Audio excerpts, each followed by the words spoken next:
கன்னிராசி நேயர்களே, உங்களுக்கு இந்த ஜூன் மாதம் அப்படிங்கிறது எப்படி இருக்குது அப்படி சொல்லிட்டு பார்த்தீங்க அப்படின்னா, கண்டகச்சனியினுடைய ஆதிக்கத்தில் நீங்கள் இருக்கிறீங்க. அதோட உங்களுடைய ராசிநாதன் மாத தொடக்கத்தில் ரிஷபம் ராசியில் இருக்கார். 2ஆம் தேதி மிதுனம் ராசிக்கு போயிட்டு ஆட்சி பெற்று உட்கார போகிறாரு. ஸோ 22ஆம் தேதி லாபஸ்தானமான கடகம் ராசிக்கு வரப்போகிறாரு. அப்போது 9ஆம் இடம் 10ஆம் இடத்துல ஆட்சி, அதன் பிறகு 11ஆம் இடம் லாபஸ்தானம். ஸோ இந்த 3 இடத்துக்கு ராசி அதிபதி புதன் பகவான் அப்படிங்கிறவர் வரப்போகிறாரு. ஸோ அதோட பார்த்தீங்க அப்படின்னா 6ஆம் இடத்துல ராகு கடனை கொடுக்கக்கூடிய ஒரு இடத்துல, பகையை கொடுக்கக்கூடிய இடத்துல, நோய் நொடியை கொடுக்கக்கூடிய ஒரு இடத்துல ராகு பகவான் இருந்தாலும் நல்லதொரு வேலையாக குரு பார்க்க புனிதப்பட்டதுனால உங்களுக்கு பெரிய அளவில் கடன் வர பிரச்சனை அப்படிங்கிறது இருக்காது. 10 ரூபா கடன் இருந்தாலும் உடனே நாளைக்கு எடுத்து வை, இன்னொரு 10 நாளில் எடுத்து வை அப்படின்னு சொல்லிட்டு கேட்கக்கூடிய ஒரு அளவுக்கு எந்த ஒரு கடனும் இல்லை. இந்த அரிக்கடன் அப்படிங்கிறது இல்லை. 10 ரூபா இருக்குது, அடைச்சிக்கலாம், ஒன்றும் பிரச்சனை இல்லை. ஏதோ சம்பாரித்து மாதம் கொஞ்சம் கொடுப்போம், இல்லை ஒரு நகை நட்டு அப்படிங்கிறது பேங்கில் தான் வச்சுருக்கோம், வட்டி கட்டிக்கிட்டு இருக்கோம், மூட்டுப்போம் போய்ப்போம் அப்படிங்கவும் வந்துப்போம் அப்படிங்கிற மாதிரி இந்த கிட்டக்க அண்டாத பிரச்சனையாக தான் இருக்கும். பிரச்சனை இருக்குது, கிட்டக்க அண்டலை அப்படிங்கிறது தான் கணக்கு சொல்லுது. சரி, இன்னொரு முக்கியமான விஷயம், தனிப்பட்ட முறையில் ஜாதகம் பார்க்க இந்த வாரத்துக்கான அப்பாயின்மெண்ட் ஃபிக்ஸ் பண்ண சொல்லி நிறைய பேர் கேட்டிருந்தீங்க. இப்போது ரூபாய் 299 ரூபாய்க்கு தெளிவாகவும் விளக்கமாகவும் ஜாதகம் பார்த்து தரவங்க. தாழ்மையான வேண்டுகோள், இந்த நம்பருக்கு ஃபோன் கால் அல்லது வாட்ஸ்அப்பில் கூட நீங்கள் கேட்டு அவங்களுடைய அப்பாயின்மெண்ட் அப்படிங்கிறத ஃபிக்ஸ் பண்ணிக்கலாம். உங்களுக்கு தேவையான அனைத்து டீட்டெயிலுமே நம்ம டீமில் இருக்கிறவங்க கொடுத்துருவாங்க. அப்பாயின்மெண்ட் டேட் மற்றும் டைம் ஃபிக்ஸ் பண்ணதற்கு பிறகு அந்த நேரத்தில் நான் உங்களுக்கு ஃபோன் கால் பண்ணி ஜாதகம் பார்த்து பலன்கள்ங்கிறது சொல்லிடுவேங்க. ஜஸ்ட்டு நீங்கள் வாட்ஸ்அப் அல்லது ஃபோன் காலில் உங்களுக்கான டவுட் அப்படிங்கிறத கிளியர் பண்ணிக்கலாம். சரிங்களா? உங்களுக்கான அப்பாயின்மெண்ட் டேட் மற்றும் டைமை ஃபிக்ஸ் பண்ணிக்கலாம். அப்புறம் நிறைய பேர் கேட்குறாங்க எவ்வளோ நேரம் ஆகும்னு சொல்லிட்டு. ஃபஸ்ட்டு நம்ம உங்களுடைய ஜாதக கட்டத்தை பார்த்துட்டு ஜனனகால பலன்கள் அப்படிங்கிறத சொல்லிவிடுவோம். அதாவது இந்த ஜாதகக்காரங்களுடைய வாழ்க்கை எப்படி இருக்கும், கேரக்டர் எப்படி இருக்கும் அப்படிங்கிறத சொல்லிவிடுவோம். அதுக்கப்புறம் கோட்சாரத்தின் அடிப்படையில் கடைசி ஒரு 2.5 வருஷம் எப்படி இருந்துச்சு, எதிர்காலம் வரக்கூடிய 2.5 வருஷம் அதெல்லாம் எப்படி இருக்கும் அப்படிங்கிறதெல்லாம் பார்த்துடலாம். அட் லாஸ்ட் பர்டிகுலராக இந்தந்த டைமில் என்னென்ன நடக்கும், இந்த டைமில் என்னென்ன நடந்துச்சு அப்படிங்கிறதெல்லாம் பார்த்துட்டு உங்களுக்கான தெளிவான விளக்கமான பலன்கள் அப்படிங்கிறத சொல்லிடுவாங்க. இதை தாண்டி உங்களுக்கு ஏதாவது சந்தேகம் இருந்துச்சு அப்படின்னா கூட நீங்கள் கேட்டுக்கலாம். ஒவ்வொரு ஜாதகத்துக்குமே 30 நிமிஷம் வரைக்கும் நம்ம எடுத்துப்போம். தெளிவாகவும் விளக்கமாகவும் பொறுமையாகவும் உங்களுக்கு நாங்கள் சொல்லிடுவோங்க. இது இல்லாமல் வேறு ஏதாவது சந்தேகம் இருந்துச்சு அப்படின்னா கூட நீங்கள் டவுட்டுங்கிறது கேட்டுக்கலாம். கடைசியாக ஜாதகம் இல்லைனாலும் பரவாயில்ல, பிறந்த தேதி, பிறந்த நேரம், பிறந்த இடம் மட்டும் சொன்னாலே போதுங்க. நாங்கள் உங்களுக்கு ஜாதகம் பார்த்து பலன்கள் அப்படிங்கிறது சொல்லிவிடுவாங்க. நீங்கள் வாட்ஸ்அப்பில் ஜஸ்ட் ஒரு மெசேஜ் மட்டும் பண்ணாலே போதும், இல்லை ஃபோன் கால் பண்ணி உங்களுடைய அப்பாயின்மெண்ட் ஃபிக்ஸ் பண்ணால் மட்டுமே போதுங்க. சரி, வாங்க நம்ம வீடியோக்குள்ளே போகலாம். சரிங்களா? அதோட இந்ததொரு மாதத்தை பொறுத்த வரைக்கும் பார்த்தீங்க அப்படின்னா, மிதுனம் ராசியில் மாதம் தொடங்கி 2ஆவது நாள் ஆட்சி பெற்று உட்கார போகிறாரு புதன் பகவான், ராசி அதிபதி. சொந்த வீட்டில் உட்கார்றாரு. அப்போது அவருக்கு உங்கள் வீடு சொந்த வீடு தான், மிதுனமும் சொந்த வீடு தான். 10ஆம் இடத்துல அவர் போயிட்டு ஆட்சி பெற்று உட்கார்ந்துருக்காரு. அப்படிங்கும்போது இப்போது ரொம்ப துணிச்சலான சில முடிவுகள் அப்படிங்கிறது எடுப்பீங்க. மனக்கசப்புகள் எல்லாமே மாறும். என்ன ஒன்று அப்படின்னா, 10ல் குரு, பதவியில் மாற்றம் அப்படிங்கிறது நல்ல மாற்றமா கெட்ட மாற்றமா? இந்த பக்கம் பார்த்தீங்க அப்படின்னா ராகுவும் சனியும் சரியில்லை அப்படிங்கும்போது கெட்ட மாற்றம். ஆனால் புதன் போயிட்டு அங்கே ஆட்சி பெற்று உட்கார்ந்துருக்காருல, குருவுக்கு வீடு கொடுத்த புதன் பகவான் ஆட்சியோடு உட்கார்றாரு. அப்படிங்கும்போது தொழில் ரீதியான வளர்ச்சி உச்சத்தை தொடும் அப்படின்னு சொல்லிட்டு தெரியுது. அப்போது இந்த 10ஆம் இட குரு பகவான் அப்படிங்கிறவர் உங்களுக்கு வித்தியாசமான நன்மைகள் அப்படிங்கிறத செய்வார். அதோட 15ஆம் தேதிக்கு மேலே சூரிய பகவான், கிரகங்களுடைய ராஜா சூரிய பகவான் அங்கே போயிட்டு ஒரு குருவோட இணைஞ்சி குரு ராஜயோகம் அப்படிங்கிறத கொடுக்குறாரு. அப்போது 10ஆம் வீடு அப்படிங்கிறது உங்களுக்கு சிறப்பான ஒரு முறையில் வலு அப்படிங்கிறது அடையுது. சொந்த தொழில் அப்படிங்கிறது தொடங்குறீங்களா, தொடங்குங்க, நல்லபடியாக இருக்கும்.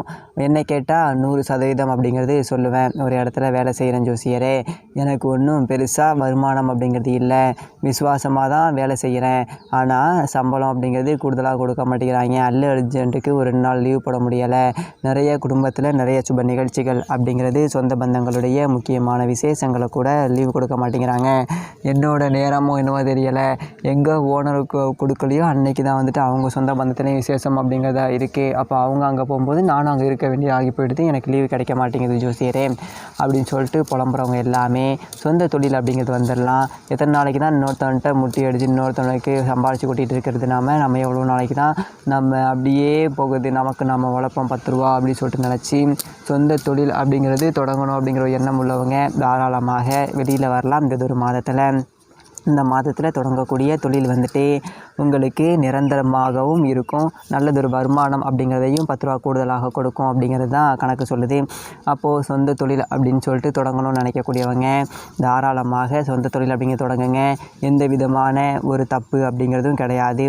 அதோட இந்த ஒரு மாதம் அப்படிங்கிறது 22ஆம் தேதி கடகம் ராசிக்கு புதன் பகவான் வரப்போகிறாரு. கடகம் ராசிக்கு வரக்கூடிய புதன் பகவான் உங்களுடைய ராசிக்கு லாப வீடு அப்படிங்கிறதுனால நிறைய நன்மைகள் அப்படிங்கிறத செய்வார். அதே போல் குறிப்பாக பிள்ளைகளுக்கு நல்லதொரு கல்லூரியில் சேர்க்கை அப்படிங்கிறது கிடைக்கும். கல்லூரி சேர்க்கை காலம் அப்படிங்கிறதுனால பிள்ளை என்ன படிக்கிறது, ஏதோ ஒரு மார்க் எடுத்திருக்கு, நல்லதொரு மதிப்பெண் அப்படிங்கிறது எடுத்த பிள்ளை எங்கே போய் சேர்க்கறது, சுமாரான ஒரு மதிப்பெண்ணாக இருக்குது, இதுக்கு எங்கேயாவது சீட்டு கிடைக்குமா, இப்படி எல்லாமே குழப்பம் இருந்துச்சு பார்த்தீங்களா? உங்களுக்கு ஒரு தெளிவு அப்படிங்கிறது கிடச்சிரும். யாரோ ஒருத்தர் உங்களுக்கு நல்ல அறிமுகமான ஒருத்தர் வந்து இதை படிக்க வச்சா தான் பிள்ளைகளுக்கு பின்னாடி நல்லா இருக்கும் அப்படின்னு சொல்லிட்டு அடுத்து என்ன அப்படிங்கிறதுல ரொம்ப தெளிவான ஒரு சிந்தனை அப்படிங்கிறத இருக்கும். அப்போ பிள்ளைகளுடைய கல்வி, உங்களுடைய கல்வி, நீங்களே மாணவர்களாக இருந்தாலும் என்ன படிக்கணும் அப்படிங்கிறதுல தெளிவான சிந்தனையோட இந்த ஒரு கல்வி அப்படிங்கிறத தேர்ந்தெடுத்து படிப்பீங்க. அது உங்களுக்கு நிறைய நன்மைகள் அப்படிங்கிறத கொடுக்கும். அதே மாதிரி மேசம் ராசியில் சுக்கிரன் அப்படிங்கிறவர் இந்த ஒரு மாதம் 29ஆம் தேதி வரைக்கும் இருக்கார். அதோட அங்கே இருந்துக்கிட்டு அவருடைய வீட்டை அவரே பார்ப்பார். உங்களுடைய ராசிக்கு 2வது வீடு துலாம் ராசியை பார்ப்பார். அப்போ 2ஆம் வீடு அப்படிங்கிறது பலம் அடையுது அப்படிங்கிறதுனால காசு பணம் அப்படிங்கிறது சிறப்பாக இருக்கும். அதே மாதிரி பகை, அதாவது நம்மக்கிட்ட சண்டைக்கு வரணும் அப்படிங்கிறவங்க கூட நம்மளை பார்த்தா விலகி போயிடுவான். இவங்ககிட்ட யாரா சண்டைக்கு போனோம், பார்த்தா நல்லவனாக இருக்காயா, நம்ம தான் தப்பாக நினச்சிக்கிட்டோம் அப்படின்னு சொல்லிட்டு விலகி போவாங்க. அதே மாதிரி உங்கள் மேலே கடுப்பாக இருந்திருப்பாங்க மேல் மட்டத்தில் உள்ள அதிகாரிகள். ஸோ மேனேஜர் ஒருத்தவன் இருக்கான், எரிஞ்சு விழுவுறான், நான் அவ்வளோ வேலை செய்கிறேன், என் உழைப்பை கொஞ்சம் கூட புரிஞ்சிக்க மாட்டேங்கிறான் அப்படின்னு சொல்லிட்டு இருந்தவங்க கூட இப்போது மேல்மட்ட அதிகாரிகள் மத்தியில் நல்லது ஒரு பேர் வந்துடும். பரவாயில்ல, இவன் தான் நல்லா வேலை செய்கிறான், நம்ம தான் தப்பாக நினச்சிக்கிட்டோம் போல இருக்கே அப்படின்னு சொல்லிட்டு நமக்கு ஒரு முக்கியத்துவம் வேலை செய்யக்கூடிய இடத்துல கிடைக்கும். அதை எல்லாத்தையுமே கொடுக்கறது தான் இந்த மேசம் ராசியில் இருக்கக்கூடிய சுக்கிரன். அதே மாதிரி ஆடை ஆபரண சேர்க்கை, வீட்டுக்கு தேவையான பொருட்கள் வாங்கலாம், தொலைதூர பயணங்கள் அப்படிங்கிறது நிறையா இருக்கும். ரொம்ப நாளாக நினச்சிக்கிட்டு இருந்த பயணம் அப்படிங்கிறது இருக்கும். இங்கேருந்து நம்ம திருப்பதி போயிட்டு சாமி கும்பிடணும், இல்லை அயோத்திக்கு போகணும், இல்லை நவகிரகங்களில் போயிட்டு சுற்றுலா பண்ணணும், இல்லை குலதெய்வ கோவிலுக்கு போகணும் அப்படின்னு சொல்லிட்டு நினச்சவங்க எல்லாமே இந்த மாதம் அந்த தொலைதூர ஆன்மீக பயணம் அப்படிங்கிறது இருக்குது. பட் ஆனால் அதுக்குண்டான ஏற்பாடுகள் அப்படிங்கிறத நீங்கள் செஞ்சிங்கன்னா தான் நல்லபடியான ஒரு தரிசனம் அப்படிங்கிறது உங்களுக்கு இந்த மாதத்தில் கிடைக்கும். அதே மாதிரி இந்த மாதம் 8ஆம் தேதி சிம்மம் ராசிக்காரர்களுக்கு செவ்வாய் வராரு. அதாவது அதனால் அவர் லாப வீட்டில் இருந்தாலும் அவரால் 10 ரூபா புண்ணியம் அப்படிங்கிறது இல்லை. ஏன் அப்படின்னா அவர் நீசம் அடைஞ்சு போயிட்டார். அப்போது இடம் பூமியால் பிரச்சனையை தான் கொடுத்தாரு. 11ஆம் இடத்துல உட்காந்துக்கிட்டு இந்தாண்ட கொள்ளக்காரன் பிரச்சனை, இந்தாண்ட கொள்ளக்காரன் பிரச்சனை, ஏற்ற கொள்ளக்காரன் கூட பிரச்சனை, இப்படி ஒரு தொண்டு நிலத்தை வச்சுக்கிட்டு 4 பக்கமும் பிரச்சனையை வச்சுக்கிட்டு தாண்டா நம்ம வாழ்ந்தோம். பெரிய ஒரு இதாக இருக்குது, இடம் இல்லாதவங்க கூட நிம்மதியாக இருக்கான், ஒரு துண்டு இடத்த வச்சுக்கிட்டு நான் படுற அவஸ்தை எனக்கு தாண்டா தெரியும் அப்படிங்கிற மாதிரி தான் இருந்துச்சு. இப்போது இதுக்கு மேலே சிம்மம் ராசிக்காரர்களுக்கு செவ்வாய் போன பிறகு 12ஆம் இடத்துல இருந்தாலும் கூட உங்களுடைய முன்னேற்றம் அப்படிங்கிறது ஆச்சரியம் அப்படிங்கிறத கொடுக்கக்கூடிய ஒரு வகையில் இருக்கும். குறிப்பாக இடம் பூமி விற்பனையால் வருமானம் அப்படிங்கிறது ஏற்படும். விற்க முடியாமல் கடந்த சொத்தை இப்போ விற்கலாம். அதே மாதிரி ரொம்ப நாளாக ஒரு இடம் ஒன்று வாங்கி விட்டேன், பத்திரம் போட முடியலை அப்படின்னவங்க கூட இப்போது அந்த பத்திரம் அப்படிங்கிறது போடலாம். அதே மாதிரி விவசாயத்தில் 10 ரூபா காசு பணம் அப்படிங்கிறது வரும். ரியல் எஸ்டேட்டு, கமிஷனு, தரகு, ஒரு பிளாட்டு வாங்கி விற்கிறேன், போகிறேன், வரேன், இந்த மாதிரி தொழில் செய்யக்கூடியவங்க எல்லாருக்குமே நல்லதொரு காசு பணம் ஒரு 10 ரூபா பார்க்க முடியும். மண்ணை தொட்டு எதை செஞ்சாலும் அது பொண்ணாக மாறும். அதே மாதிரி விவசாயத்துலேயும் உங்களுடைய விளைச்சல் அப்படிங்கிறது நல்லதொரு லாபம் அப்படிங்கிறத கொடுக்கும். 4 பேர் பார்த்து ஆச்சரியப்படக்கூடிய அளவுக்கு உங்கள் வளர்ச்சி இருக்கும். பரவாயில்ல, நல்லா இருக்காயா, பரவாயில்லையா, பரவாயில்ல, முன்னுக்கு வந்துட்டான் ஏதோ ஒரு அளவுக்கு அப்படின்னு சொல்லிட்டு 4 பேர் ஆச்சரியப்படக்கூடிய அளவுக்கு உங்களுடைய வளர்ச்சி அப்படிங்கிறது இருக்கும். இருந்தாலும் செவ்வாய் சனியை பார்க்குறாரு அப்படிங்கிறதுனால கொஞ்சம் நீங்கள் வெளிநாடு போகணும் அப்படி சொல்லிட்டு எதிர்பார்த்தவங்க, வெளிநாட்டில் இருந்து திரும்பணும்னு நினைக்கக்கூடியவங்க எல்லாருக்குமே கொஞ்சம் பயணங்கள் அப்படிங்கிறது தாமதமாகும். ஸோ அதை நீங்கள் பெருசாக ஒன்றும் கவலைப்பட வேண்டியது கிடையாது. சரி, அமையிறப்ப அமையட்டும், இன்னும் கொஞ்சம் நாளைக்கு இருந்து பொழப்ப ஓட்டுவோம் அப்படிங்கிற மாதிரி ஓட்டிக்கலாம்.